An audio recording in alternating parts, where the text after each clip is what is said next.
Good morning, everybody. This is Martin John, and we are here to talk about the Tao Te Ching. The Tao Te Ching is an ancient text written in the 6th century BC, presumably by Guy Lao Tzu, filled with all sorts of enigmatic wisdom and text on how we might live a more reasonable life. I've been really just sort of happy about, so I've been doing this show for over 5 years. It'd be 6 years come October. 6 years complete, come October, I believe. But maybe not. Maybe it's only 5.5 or whatever. But either way, maybe it's only 5. I might be counting them incorrectly because, either way.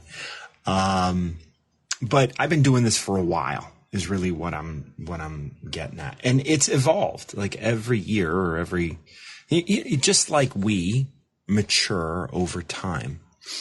It's about accumulation, it's about slowly, when we make a decision in our life to when we recognize we don't like that we're doing something, and then it slowly starts to, just naturally get eliminated from our lives, little by little, when we just surrender to the idea, well, I don't like that I'm doing this, but I'm going to continue doing it. No judgment. We just grow.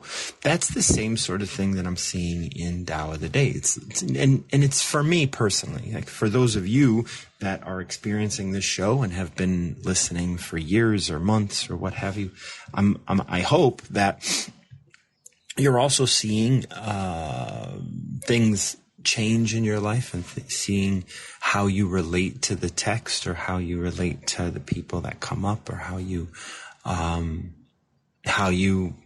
come up and invest in yourself, and how that consistency starts to turn into something different. Well, the evolution of how I talk about the Tao, it has been pretty impressive to me, just thinking back. And I've been really happy with the conversations I've been having around the Tao recently, around these texts. And we're getting a little more granular, and then we're jumping around and talking about lines and different verses as well.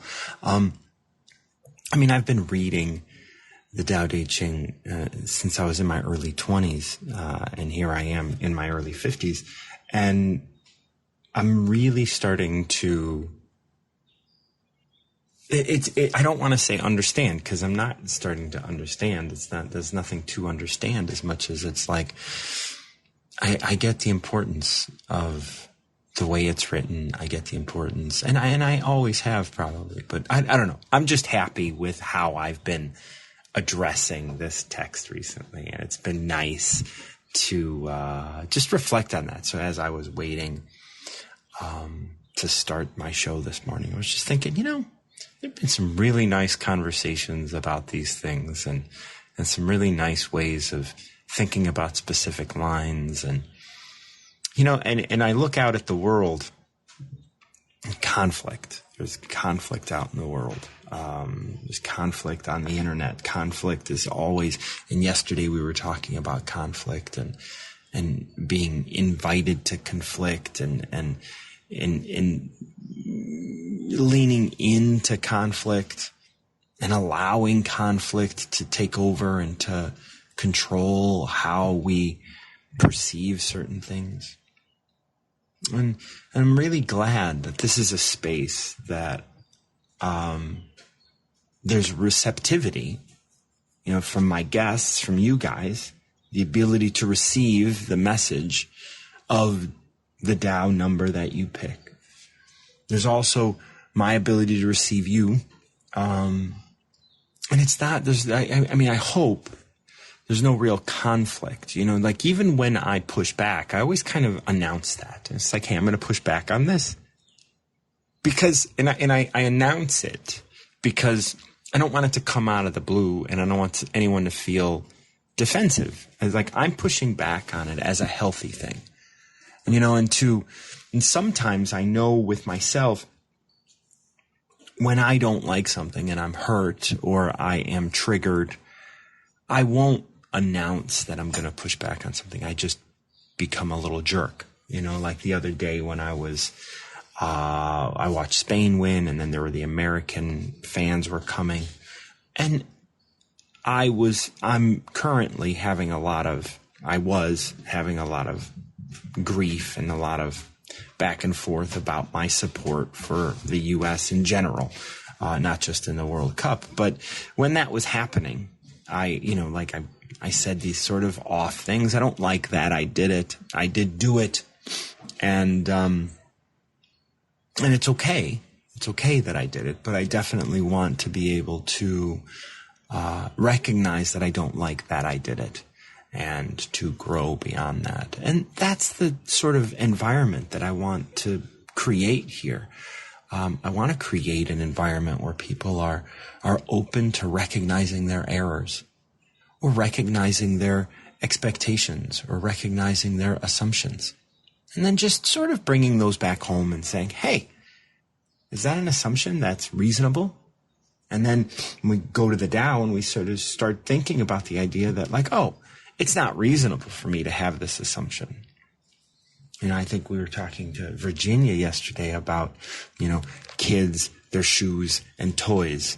And it's like toys are more important to kids than taking their shoes off. But there's a possibility, right, that there is a kid out there whose shoes off is more important than toys. And it's like when you are trying to,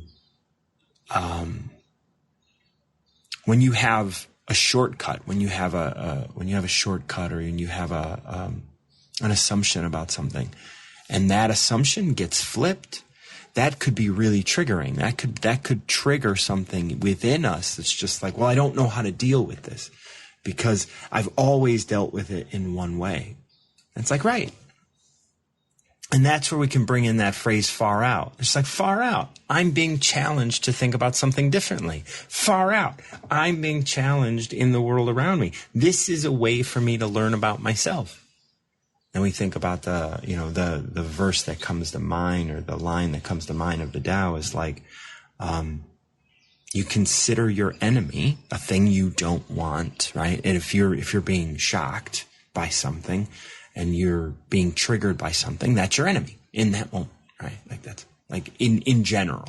Of course, we don't have to utilize that language, but because the Tao is only 81 chapters of short verses, right? Like they're not. We're not going to go into everything. You have to do some of that work. So we consider our enemy a part of ourselves that requires attention. When this happens, when my expectation is dashed because you have you've challenged my expectation, well, all of a sudden that's my enemy, and I consider that a part of myself that requires attention. I need to pay attention to that assumption so that I can continue to grow, right? And those assumptions and those expectations that we have in our lives are things that we really want to be able to decipher, and want to be able to break apart and break down and manage. This is coming to mind to the idea that I bought a book, and I'm not, like for those of you who listen, I don't read, but I went to Barnes and Noble and I ended up buying a book, and then I realized, wait a minute, I can get this book on audio. Why am I buying this thing? and then it turned out that I couldn't return it at that time because I didn't take a receipt. And there was all these sort of things. And I was like, all right, well, it looks like I'm keeping the book. And then when I started reading it was funny because I was frustrated. And, just because I'm not a great reader. It takes me time and a lot of energy because I do have a form of dyslexia. And so it is hard for me to read, just physically. And I know, this was great about talking with Marianne, who, she's learning, a new language, and that language is American Sign Language. And it was really difficult for her, right? But she didn't have difficulty learning things before because they were she was always able to pick it up really quick. Well, this wasn't so quick, but she deals with, I don't know if she deals with special needs kids, but she deals with, kids like myself, kids that have maybe learning disorders and other things like that. She got to experience what her kids experience, what the kids that she teaches experience, which is difficulty learning or difficulty remembering or difficulty testing or difficulty, like that. All of those things came easy to her. And so, but now she has a different perspective. And I think that that's great, and it is like looking at this thing that triggers us and receiving it. I picked a random number before I started talking today of 71. I'm going to go ahead and read through that. If you have a number that you would like me to read and you want to go through, definitely come up. If you've never been up before, you're welcome to come up, and I don't bite. We can chat a little bit about what is going on with you and then get into a number.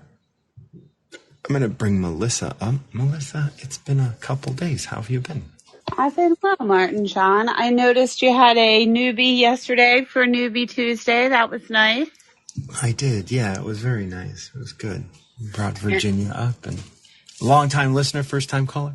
I'm glad she decided to call in, and I was thankful that you updated me on the whole soccer thing, because I had to go. I didn't have to. I went into work yesterday to do some planning, and they were talking about it, and I was like, "Oh, I'm knowledgeable." See, you helped me be knowledgeable, Martin John.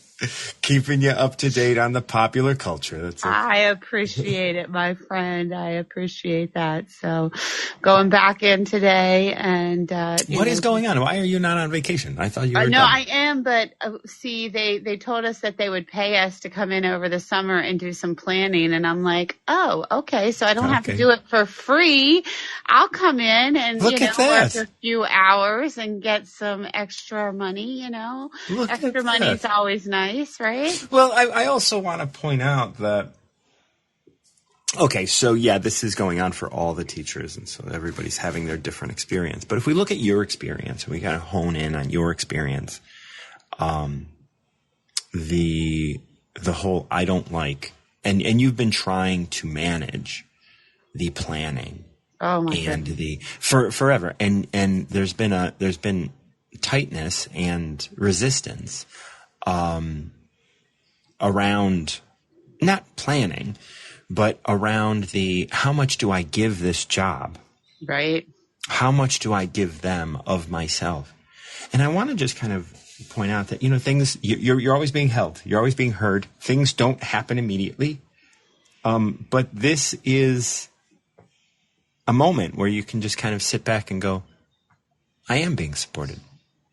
And I can get paid for my planning. And I can, and it is, and it can be seen as appreciative, right? As appreciated. Because when we have the thought that I'm not being seen, I'm not being appreciated, I'm not these things, and we look out at the world, we see all the places that we're not being appreciated, we're not being seen, we're being abandoned, or whatever. Our the way we perceive the world, the way we perceive ourselves, is in that. Like it's not being appreciated. Well, as you start to deal with that within yourself, the world changes. Your world changes. And yes, all of the teachers are now under this new rule being benefited, but you're the only one having your experience.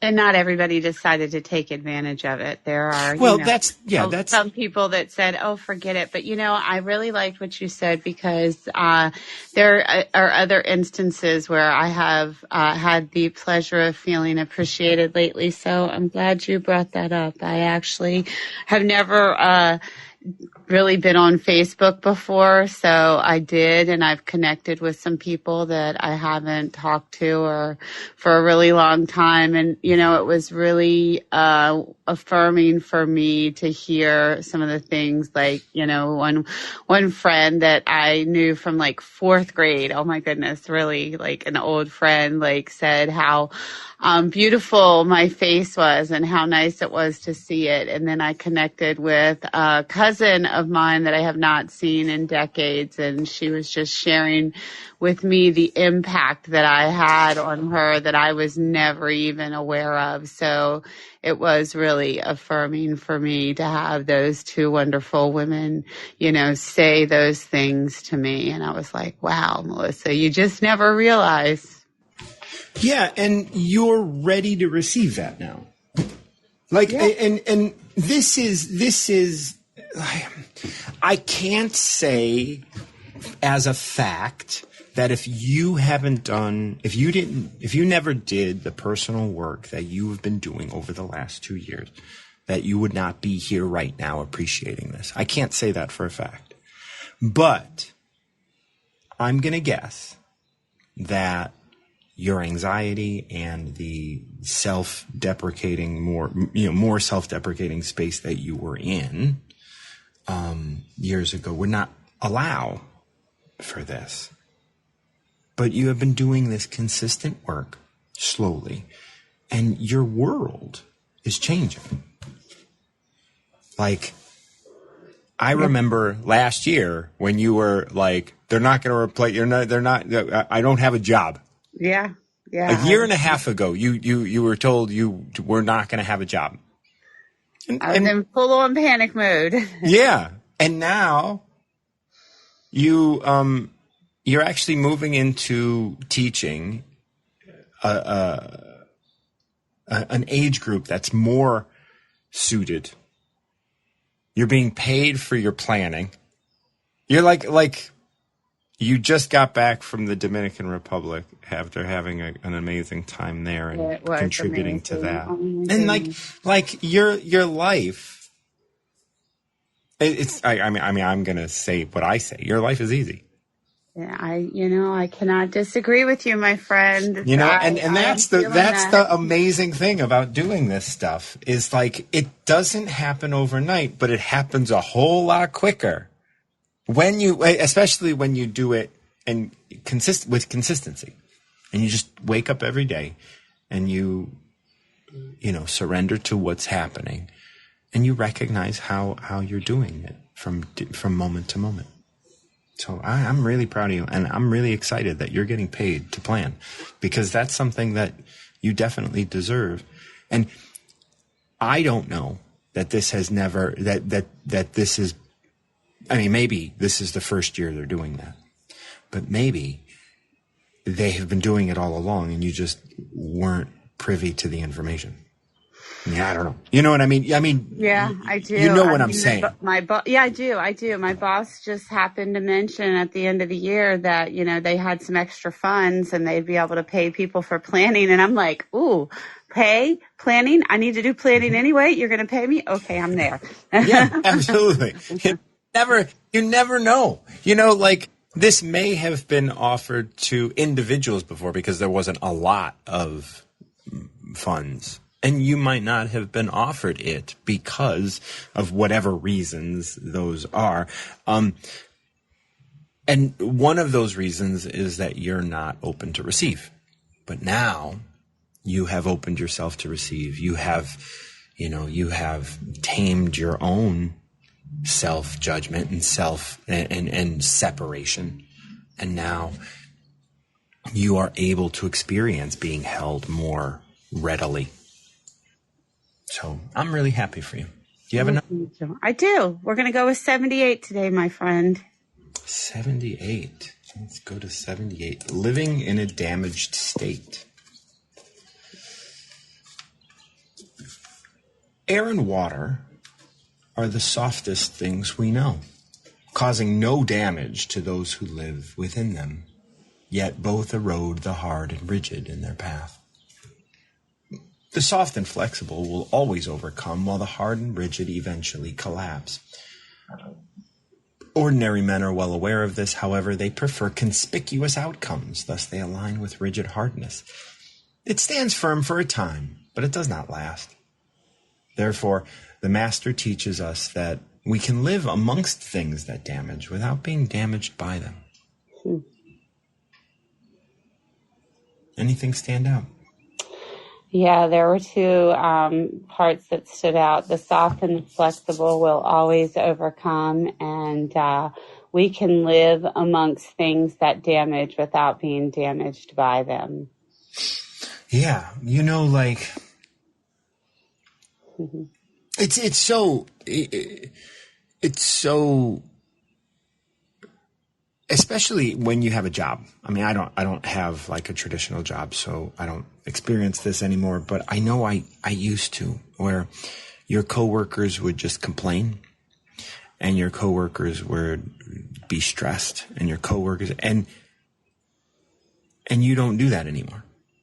Not you personally, like if you're maybe you personally, but at some point, like you could be at your job and it's not a place of stress anymore. No. Because of you. Not because of the place, but it's because of you. And then you realize that because you're not stressing, the way your job interacts with you is different than the way you hear your job interacting with other people, or the company interacting with other people. So you could have a great relationship with your job, or you could have a relationship that's at least manageable with your job, and other people can be stressed and have to do all of these things. And because it is how you are flexible and reasonable within your job. How you're like, well, I need to do planning, and now you're getting paid to plan. You might hear complaints this year from teachers that are not taking advantage of the being paid to plan, complaining that they're not being paid to plan. In like 3 months, you may experience teachers that are not taking advantage of this moment, complaining that this moment doesn't exist. And like they're living in a damaged state because the education system is a damaged state. But they personally are deciding to be, or they aren't deciding because they're, they're under the influence of it, but they're being damaged by it while you're not. Like you're growing. Think about all of that stuff that you've gone through. It was all triggered by the institution. And yes, you experienced crying, you experienced a little stress, you experienced change, you experienced all of these things. And yet you're coming out the other side sort of smelling real good. It's interesting you would mention other people complaining, because yesterday when we were there were two other my new teammates that I was working with, and they always come up with something new. Every year is something different. So absolutely, that's their job. Like that's theirs. Yeah. And I'm guessing if we break it down, it's not something different. It's always the same. It's just it looks different. This one was different. It was weird. Like our boss decided that we're not going to do slides anymore. Like I'm like PowerPoint. I use a lot of PowerPoints with my kids. So she decided that we're not doing slides this year except for like one subject area. And I'm like, okay.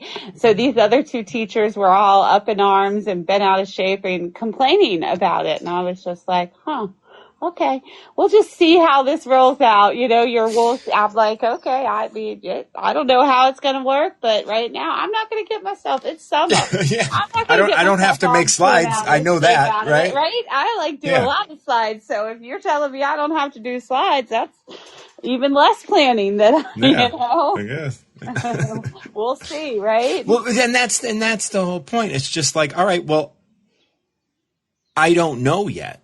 Yeah. Like I don't have enough information to complain or not complain, or to be aggrieved or not aggrieved. It's like you don't want the idea And this is at the core of all things conservative. Conservative just says don't change. That's at the core of all things conservative. It's just like, don't change, keep it all the same. And so when you have a conservative mindset, when you have a mindset that is like one, and this doesn't necessarily have to do with politics or anything like that, but it's like when you have a conservative mindset, it's just like, let's just not change. I want to, and to just keep everything the same.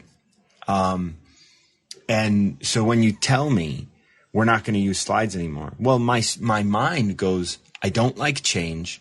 You're forcing me to change. I don't know what the results are going to be. That scares me. I have something to complain about. Right? And you have learned that it's like, well, change can bring about a whole lot of inspiration. Change can bring about a whole lot of, new ways of doing things and stuff. And you're like, well, we'll see. I don't have to do slides. I don't know what I'm going to do yet, but I'll figure it out. And I'm being held. That's the other thing that I've learned through this journey is no matter what, I'm being held. And, I don't know what it's going to look like, but we'll see what it looks like. And if it's less work, woohoo, Yeah, absolutely. And it like, who knows what it's going to look like? It might be more work you want to do. It might be more enjoyable to do the work. And it might get you more involved in the information. And it might get you more involved in teaching. It might get you more involved with your students. It might inspire you to do something new. Now, I'm not a fan, as everybody knows, and you dropped off. If you wanted to come back up, you can. I'm not a fan of the industry of education. However, I am a fan of teachers. And I am a fan of the inspiration that teachers bring into their classes.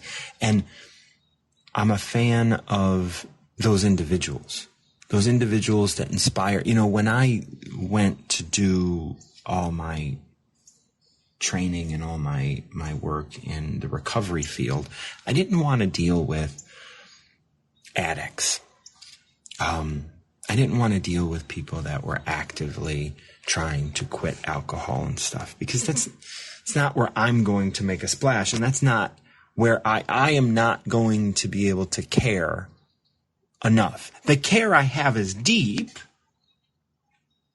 but the amount of care that they need is more than I am willing to trade.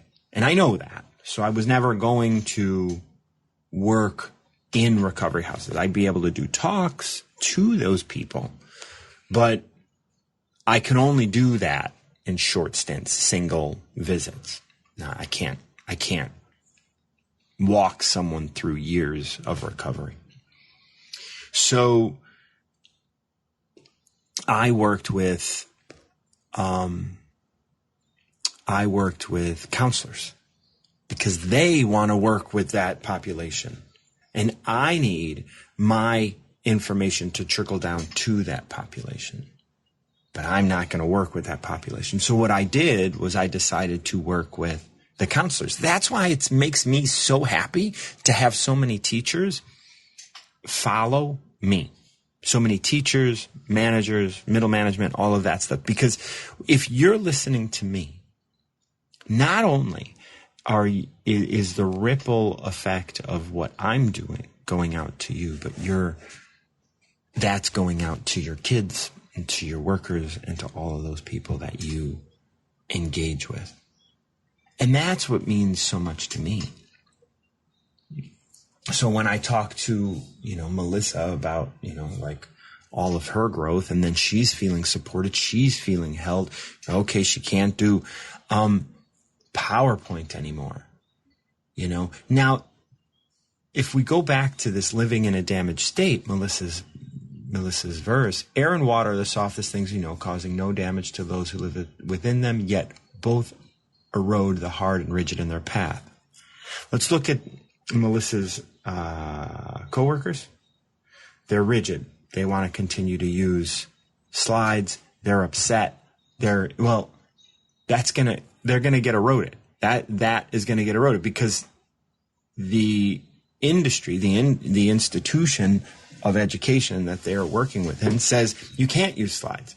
So the more you want to stand by using slides, the more you're going to get beat up. The more you're just wasting energy.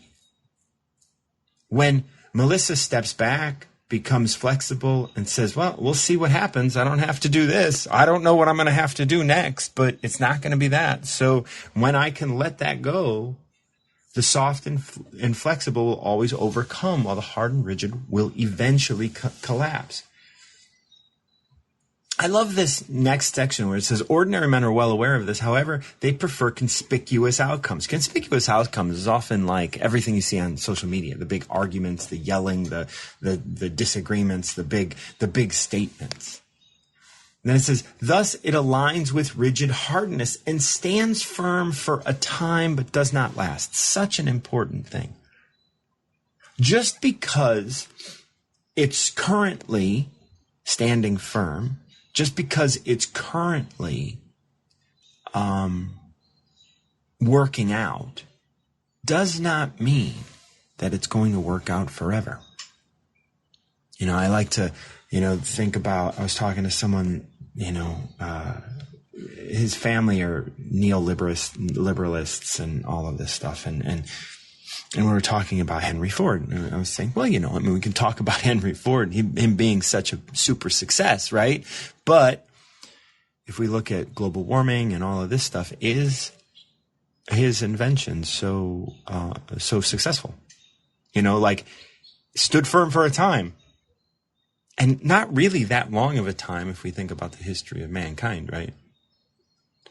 And now we're having to do something else. And the industry is trying to keep that from happening because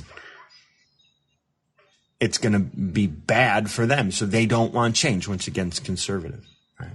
The idea that you don't want change. You don't want to change. Because if you have to change, well, then you might not be as successful. You're putting things up for grabs. And so when Melissa's coworkers are saying, like, I don't want to change. Yeah, okay. You might actually be able to argue your wanting to use slides long enough that you can keep using slides. It might stand firm for a time, but it won't last. Alicia, how are you? Good morning, Martin John. I'm doing pretty good. How are you? Good. I'm doing well. It's a nice, cool morning. I got a full day of driving ahead of me. I'm driving to Virginia tonight. Yeah. It is beautiful here this morning. Of course, it'll get sweltering pretty soon, but the sun's just coming up, so it's a great time to be out walking. Yeah. And I love getting up before the sun. I've been doing it for years, but there's this idea of like not opening your shades and being blinded by the midday sun, Yeah. The early morning routine is relatively new to me since I started walking, and that's new to me since I started the Noom and Noom Vibe back in October. But I'm enjoying it a lot. And, previously I've been a bed clinger. Like I would hold on to the bed until the very last minute that I could possibly have to get up. But, since I've started getting up with my alarm at 4:30, it's become easier and easier to do. And I don't mind resting in the afternoon when it's really hot, and in the summer That's when you should be resting. Really, yeah. Right. When the days are longer, resting in the afternoon lets me, hey, Wayne, extend the day longer so I can, enjoy the day longer. But I was just listening to your talk about, rigidity and holding on. And the phrase came to mind that if you don't stand for something, you'll fall for anything. That's cute. And, yeah. And I was thinking, what are the things that are really worth being rigid or standing firm on? And for me, I think, love, inclusion, diversity, acceptance, things that. So does that extend to? Sorry about that. That's a dump truck rolling by. Oh, I don't hear it. Don't worry about it. Okay. Does your inclusion include people that you would feel like is that love and inclusion all inclusive or only selectively inclusive? Well, I'm working on that. I've been so I am thinking that I am being more inclusive of the people who are often marginalized. Okay. And less inclusive of bullies. Right. Okay. So that is not inclusive. Yeah. Right. And I just want to kind of point that out where it's just like, where's your flexibility? Yeah. So when you want to talk about inclusivity and flexibility and rigidity, you're not standing on moral high ground to say racists are bad and gays are good. You're not standing on moral high ground there. I understand what you're saying, and I agree that, Black Lives Matter, right? I agree with that 100%. And if you are inspired to stand by and protest and make your voice heard, that's great. And I think that needs to be done.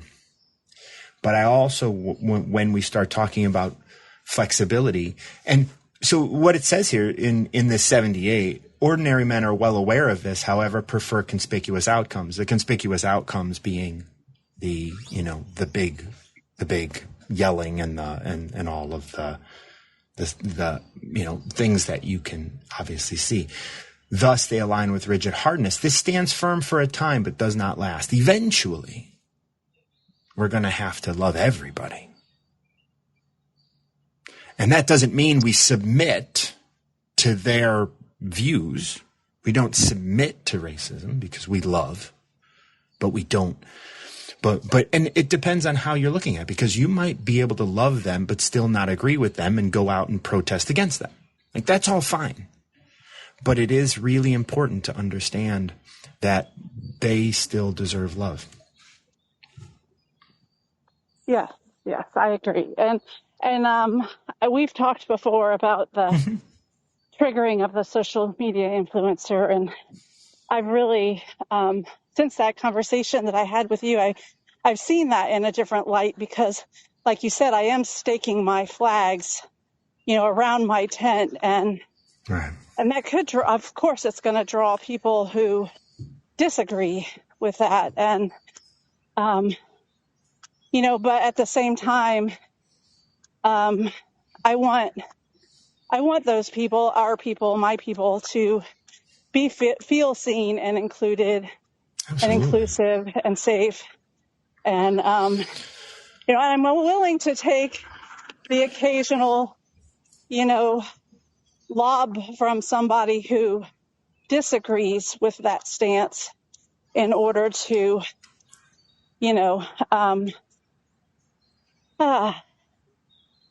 stand my ground and absolutely.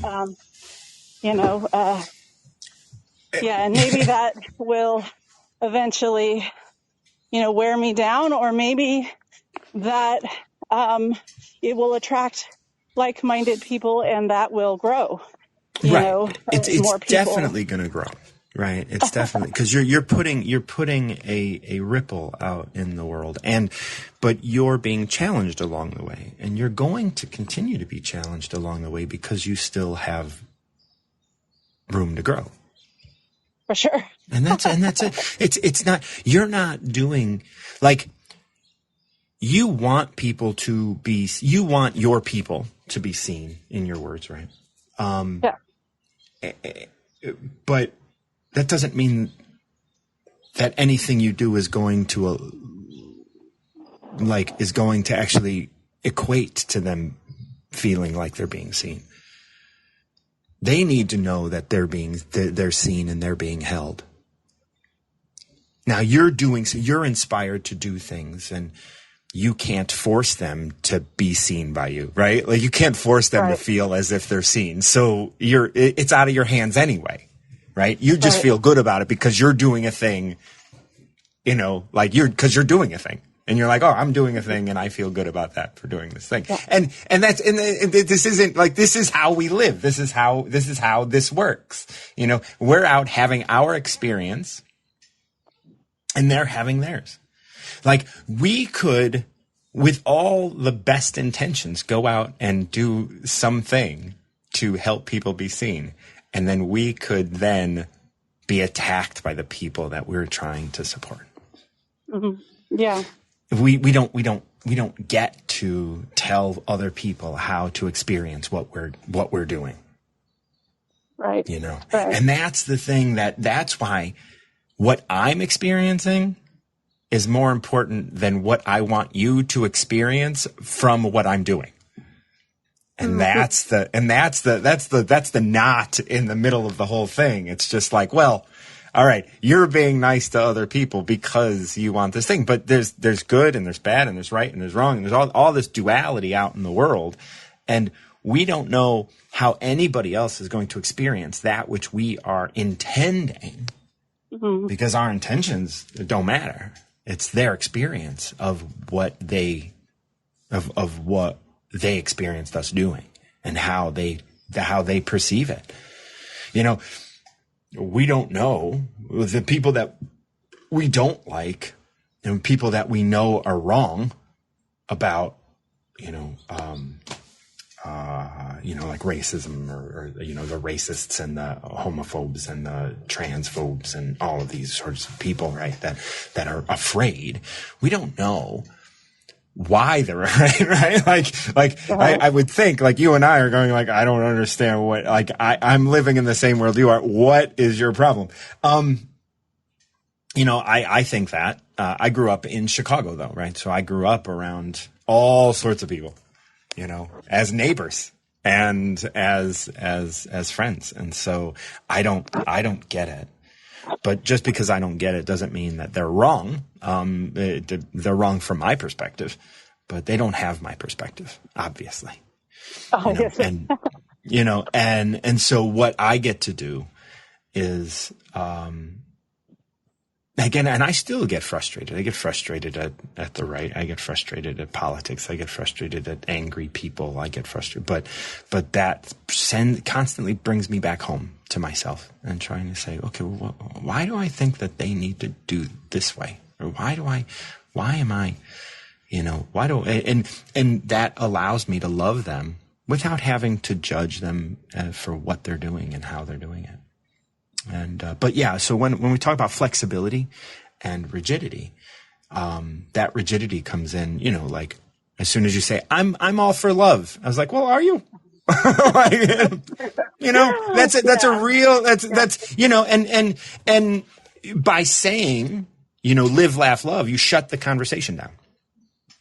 By me being me and being able to just say, you know what, you're not. And like, you don't really have a leg to stand on when you say you're all for love. And there's, a third of the population that you are really willing to put out of that bubble, possibly.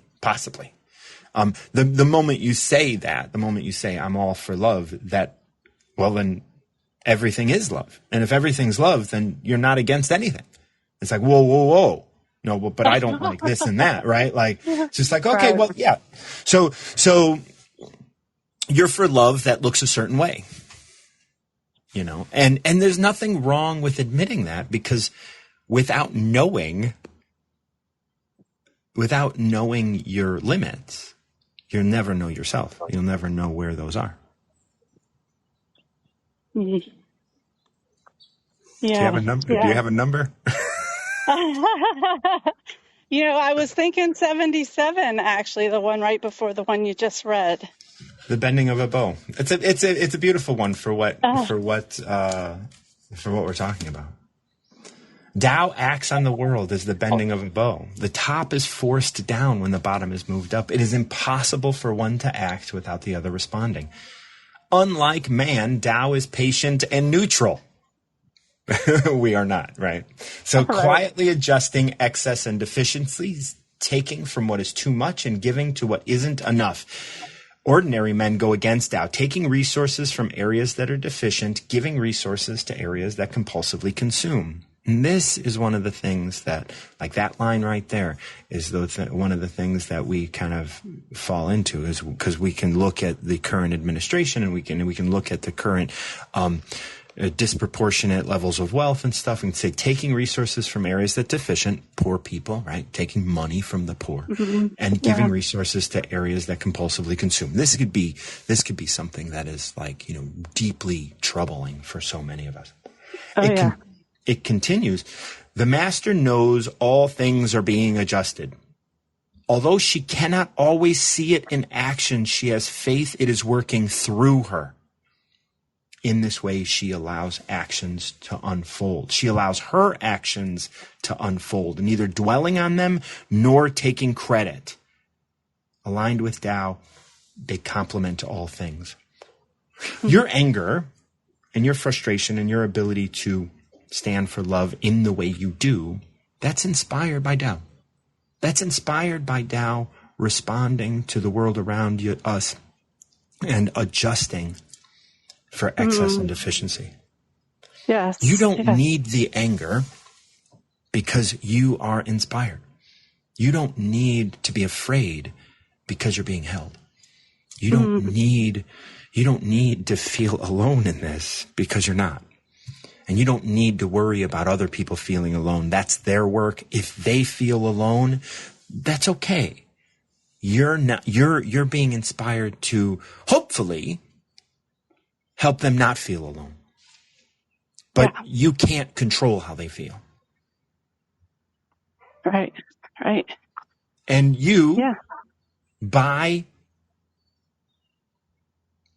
having any reservations about who to love, you are taking from what is too much and giving to what isn't enough. Because withholding love, that's the soup of the day. We don't need to do that. And then by not doing that, we are giving to what isn't enough.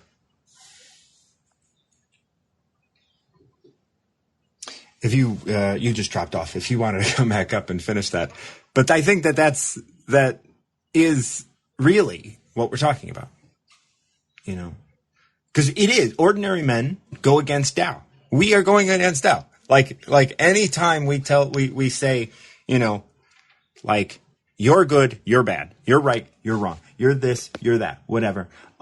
Those are the things that the world is doing compulsively. And we're compulsively consuming this, you're right, I'm wrong, like you're right, or I'm right, you're wrong kind of world. We're compulsively consuming this separation. So, but here the master knows all things are being adjusted. We're not masters, right? Like, we're not masters, but we can come back to this text and we can remind ourselves that all things are being adjusted. I don't have to be able to see it in action to know that that's happening. So that's the next line. Although she cannot always see it in action, she has faith. It is working through her. It is working through you. It's that inspiration that you have to step up and do a thing, to take a side. That's okay. There's nothing wrong with taking a side, but you can be on the side of love without bringing up animosity or without bringing up conflict or without bringing up, you can just do what you do, which means you go to your protest, you have your sign, you do your thing, you speak up, you wear your shirt, and people get upset and you love them anyway. Right? Because we don't want to sow this division. Because that division is taking resources that are deficient, which is love, which is acceptance, which is embracing. JK, how are you? I'm well. How are you? I'm doing great. Nice cool morning this morning. I love those. Yeah. doesn't really seem too sticky, so it's like the humidity is down. It's not going to happen. It's not going to be that way for long. I mean, we're going into the corn is going to let off all of its humidity in the next week or two probably, and then it'll be humid as all get out. That's what happens here in the Midwest. Are you driving today or tomorrow? Today. Today, yeah. Well, that humidity is gonna come for you here too. So I'm sure in this area, it is. Yeah. You know what? It's all about, for me, it's all about having, conditioning, because there's days that I come out and it really is thick air, but I come out and it feels so good, because I'm in the air conditioning in the house or whatever. But, yeah, I don't know. I go out in it, and I think just having, once my body gets used to it, it's not such a harsh, shock in the pan kind of thing. Yeah. So. Yeah, we'll see. I mean, it's a nice morning. That's all. Yeah, it's always nice. I appreciate the cool ones too. I mean, it's that switch when, fall, and when you get that first nice, real crisp. I like the crisp mornings as well. I like them all. It doesn't matter. Yeah. But it was a nice breeze last night. I was walking, and there was a storm coming, and I was like, yeah, I'll be okay. It was supposed to be, all the alerts were going off, and I was like, yeah, I'll be okay. I'm gonna go do my walk.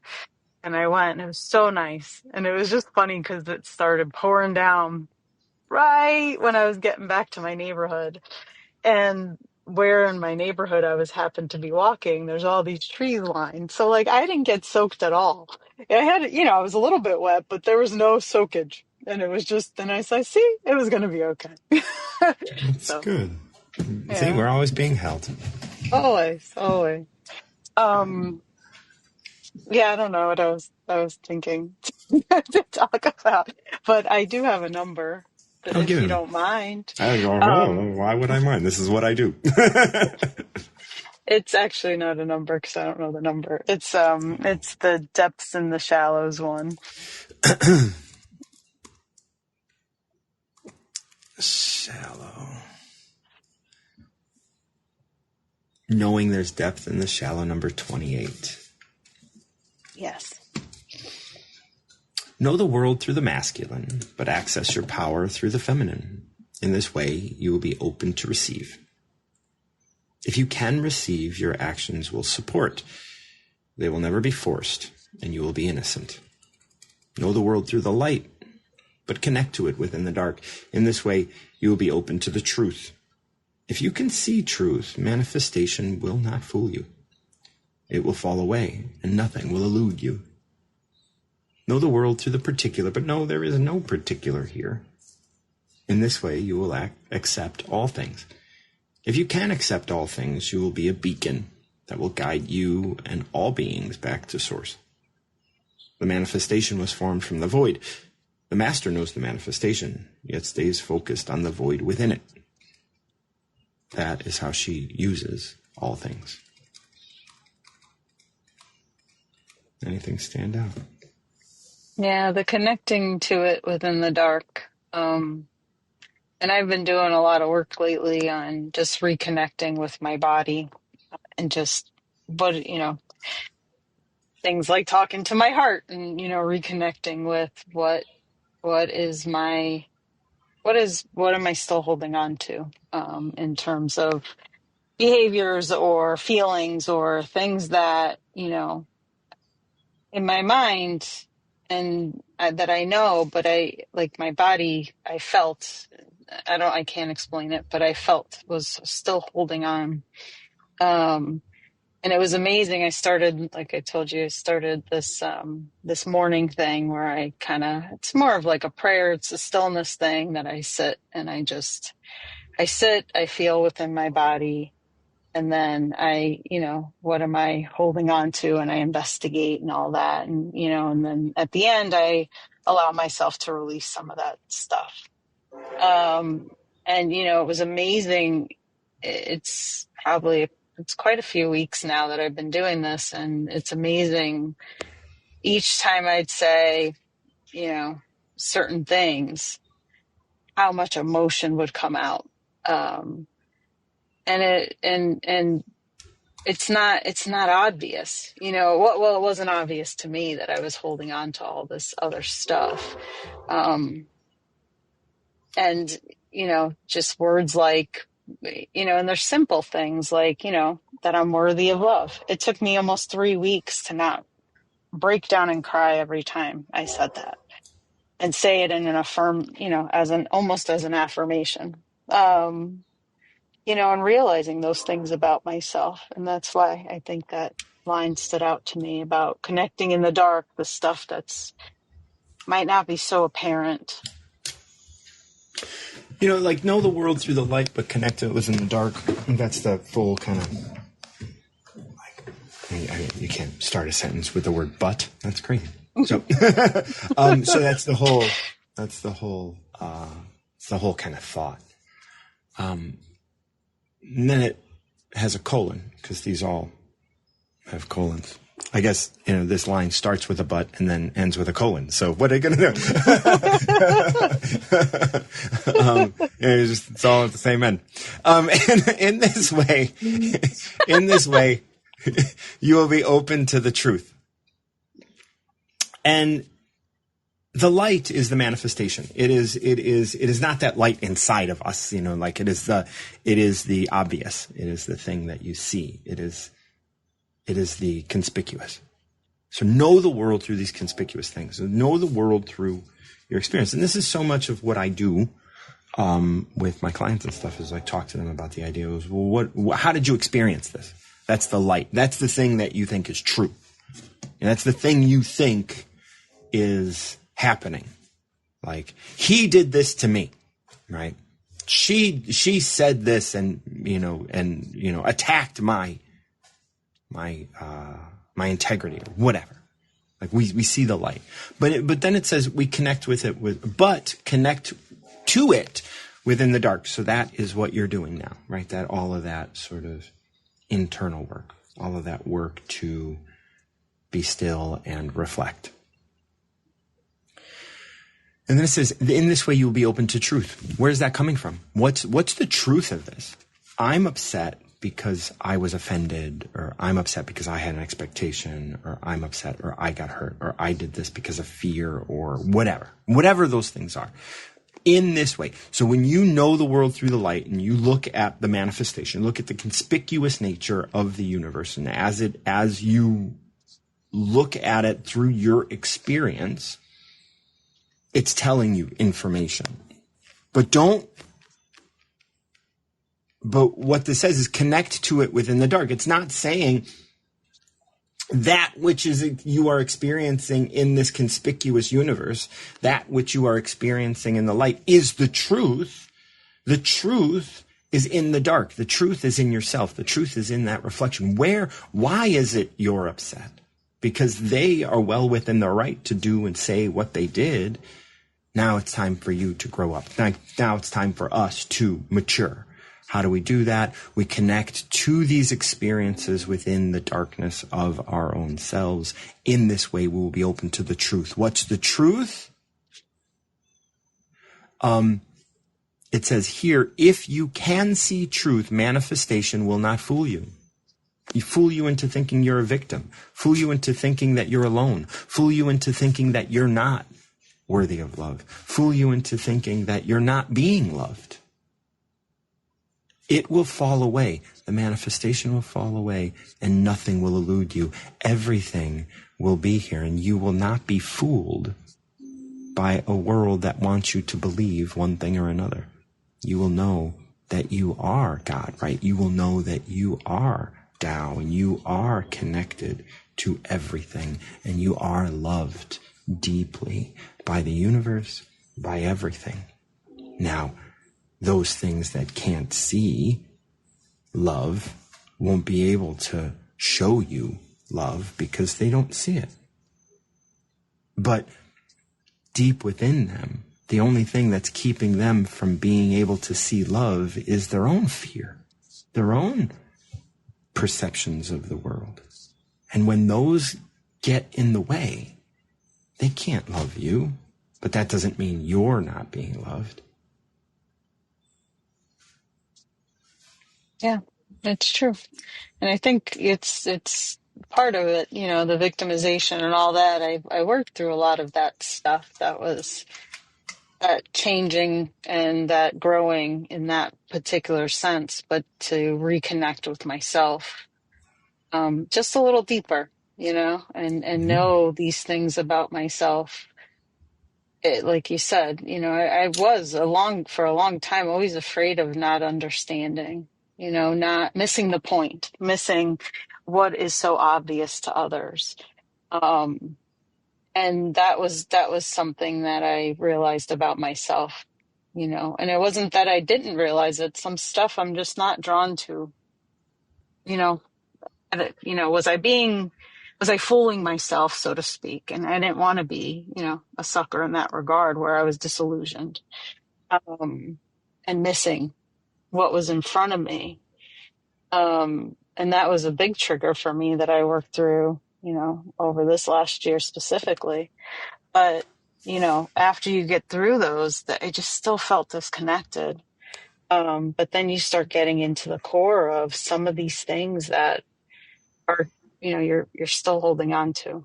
You know, this idea that in my mind, yes, I see the abundance everywhere in the light.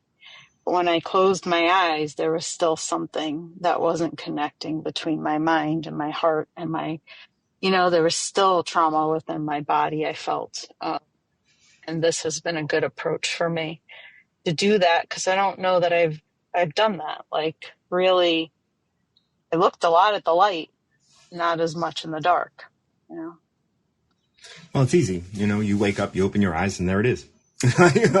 And none of this is real, right? That's the crazy thing. Like, and when you go into science, when you go into when you start to really kind of drill everything down, everything is, you know, like everything is based on hallucination, right? And that's why these words like nothing will elude you or hallucination, all these words come up in the Tao, in my version of the Tao, because of those things that we know aren't true. Like we know time doesn't exist, right? In the way that we experience it. We know that space is just this, you know, like very well consciousness.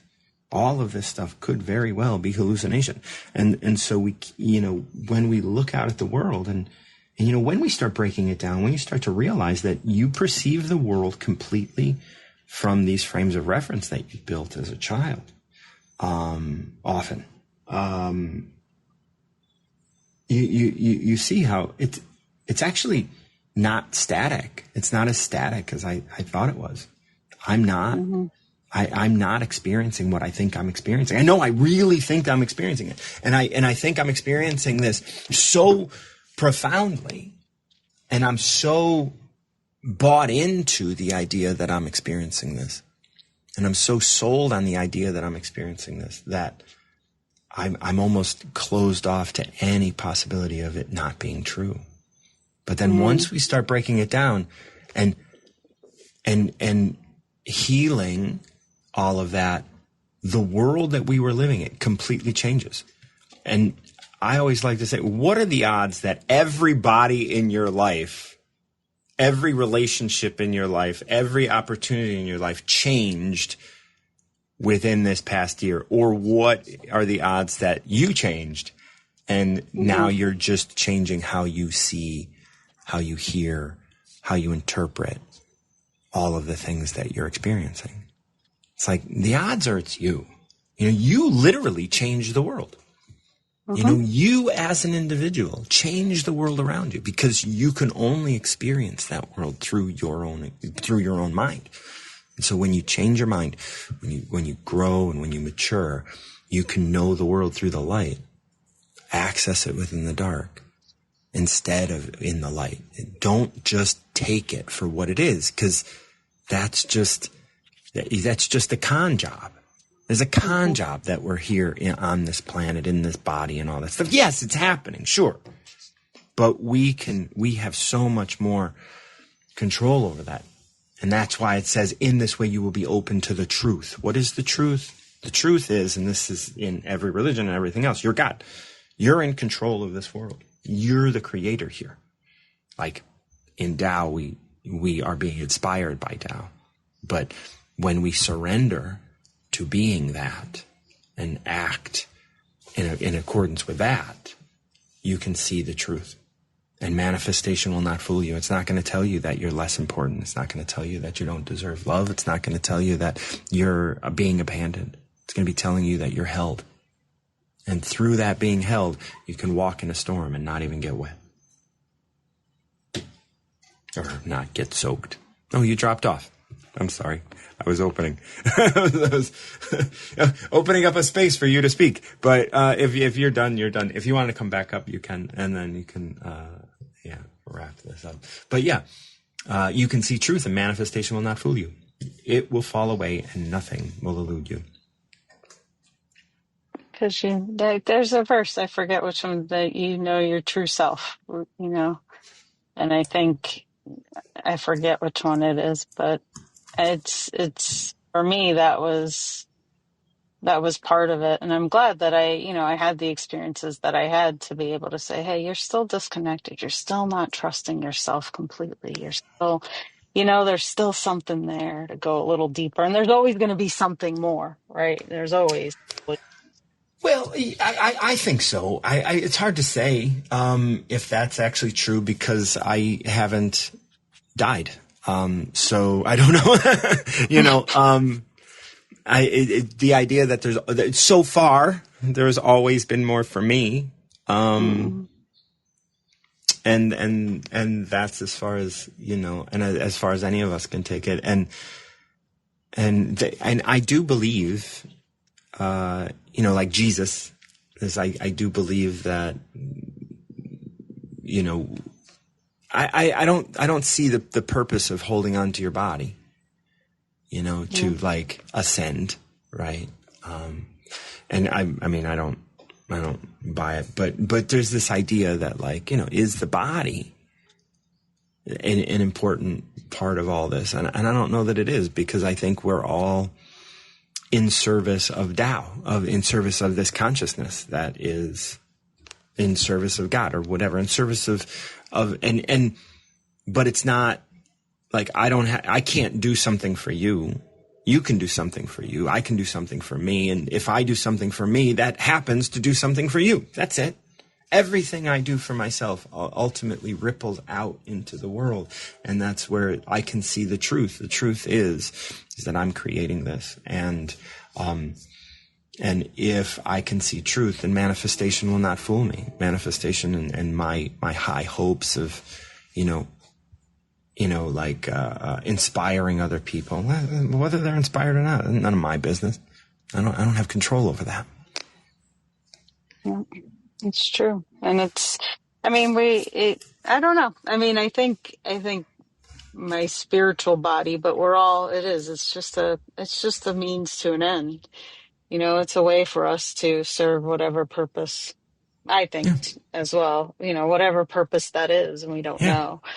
And I do think, for me, I think the more work is, the more I change and grow. I know that when I fall back into other patterns that I haven't released, or I see different extrapolations of the same things that I've held on to, but just on a different level, I'm continuously asked to, I feel like I'm asked to look at that. And it's not so devastating anymore when I do feel like I quote unquote, go backwards. One, because I do believe that has a purpose to serve, but also because I know that this is just part of the process for me. And I understand in my head that it's the same, but it's a little different. And I don't know what purpose it's serving, but I know I can get out of this. Whereas before, when everything was static, I couldn't get out. I was always stuck in that cage or whatever, that mental cage, but once you find the way out, regardless, whether it's light or dark, that you can get out again, once you do it once. And it really is, as far as, I don't know, with God and looking at others, and you're talking to Alicia and even Melissa, loving your coworkers, loving the people all of it, and finding out what's true for you, and being able to stand within that without hurting or damaging all the things around you. It's a challenge. It's really a challenge. But it's something I'm always up for a good challenge. Yeah, that's the important thing. Like, every day we wake up and this day is going to be a challenge. Like, we are being challenged to mature. We're being challenged to grow and change, and everything that we do is in service of that. Yeah, well, we would hope. Every time we separate, every time we resist, we're wasting a bunch of energy. So Melissa's coworkers, their resistance isn't helping anything. I mean, again, might stand firm for a time, but it'll eventually collapse. And so, Melissa to just be like, oh, we're not going to do this. And if everybody's arguing to keep slides, and then Melissa can do slides, well, she might do slides this year, but she might come up with different ways to do it as well, because she knows that the argument isn't going to stand forever. It's going to eventually collapse, and she'll know that. Everybody else might turn a blind eye to that, but she's mature enough to know that this too shall pass. Thank you. It's really beautiful. No, yeah. It's really beautiful. Thank you. I appreciate it. Yeah. Safe travels. Thanks. Love you. Love you too. Bye. Bye. Yeah. So, life is easy, guys. I don't know what else to say. All right. So tomorrow I'll be doing Tao of the Day, 6 a.m. Central Time. So I'll be doing it 7 a.m. Eastern Time. I'll be up for a little bit longer. We'll see. We'll see how it all goes. I mean, I might sleep in a little bit tomorrow after driving 12 hours. But, my mom will be coming out, and I'll be driving her and her husband for the rest of the day. So it'll be nice hanging out in a car. I usually like to drive in silence. My guess is they're going to have music on. So we're going to receive that. We're going to do what we have to do to make this a wonderful trip. Thank you guys so much for joining me. If you benefit from the work I do here, please consider supporting my show. You can check out the links in my profile. I receive support through Venmo or Buy Me a Coffee. And if you wanted to pick up a copy of my Tao Te Ching, there's a link in my profile for that as well. You can check out my website, martinjohn.com. If you wanted to speak to me privately, I have a free 30-minute consult call. Of course, you'll have to go through a little bit of a pitch about how I work with people and what that looks like. I don't work with everybody. During that conversation, I may ask you some questions and do some things to see if you are a good fit for the work that I do, because it is it's a very intense 1 month of working together. And so if you guys are interested in exploring that, you can check out the links in my profile. Other than that, really appreciate you guys listening, and until next time, keep recovering yourself.